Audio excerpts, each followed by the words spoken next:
Rapa na Rick Ross ameendelea kumshambulia na rapa mwenzake kutokea pale nchini Canada anaitwa Drake, na safari hii ameikosoa vibaya albamu ya Drake iitwayo Iceman, akisema kwamba wale wote ambao wameisikiliza albamu ya Drake Iceman ni yeye anawaonea huruma kwa sababu wamepoteza muda wao vibaya. Sasa akiwa kwenye PBD podcast, Rick Ross amesema albamu hiyo ilikuwa na horrendous, yani mbaya sana, na kudai hata marafiki zake walihitaji kupona baada ya kuisikiliza kutokana na trauma walioipata kwa kupoteza saa moja ya maisha yao ya kusikiliza project hiyo.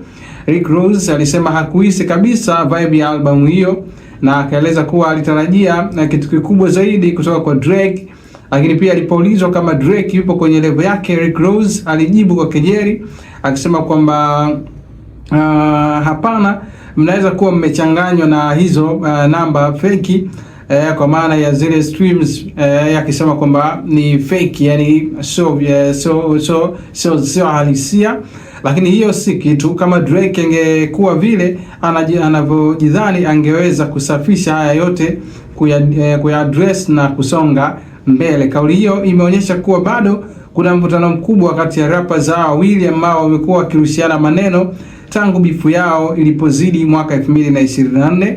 Licha ya Drake kuendelea kupata streams na mafanikio makubwa kibiashara, Rick Ross anaonekana kuamini kuwa hilo halimaanishi moja kwa moja ubora wa muziki wake au hadhi kwenye hip hop. So watu wengi wanahisi kwamba huenda Rick Ross anazungumza haya kwa sababu ya kuelekea na kuachia albamu yake, kwa maana kama anafanya branding ndio maana anatengeneza hizi tension ili aweze kufuatiliwa. Ataachia albamu yake inaitwa Set in the Stone tarehe 12 mwezi Juni mwaka huu, na tayari ameshaachia wimbo wake wa kwanza unaitwa Minx in Miami, ambao amemshirikisha French Montana pamoja na Max B, na wimbo ambao unaonekana kufanyia vizuri sana kutoka kwake bosi huyo wa MMG, ambaye amekuwa akifanya vizuri sana kwenye upande wa muziki wa hip hop ama kufanya rap pale nchini Marekani. Hii hapa ni sehemu ya kile ambacho alikizungumza Rick Ross. You put Drake at your level? No. You're not putting Drake at your level? No, see, you might be, I could see it in your eyes, you might be confused with the numbers and all of the fake numbers flood the marketplace, 50 something. That shit ain't nothing. Remember what I told you, the streets are the streets. If Drake was what he thought, what you think he was or what he thought he was, he would have been able to clear all this shit up, address it, and been moved on. He's still suing the label. That's like him. He might sue you for speaking of him on this situation. Did you listen to Iceman, the new? I listened to some of it. My engineer it was horrendous. My homies actually sat there and they lost an hour of their life for this shit. Listen to it.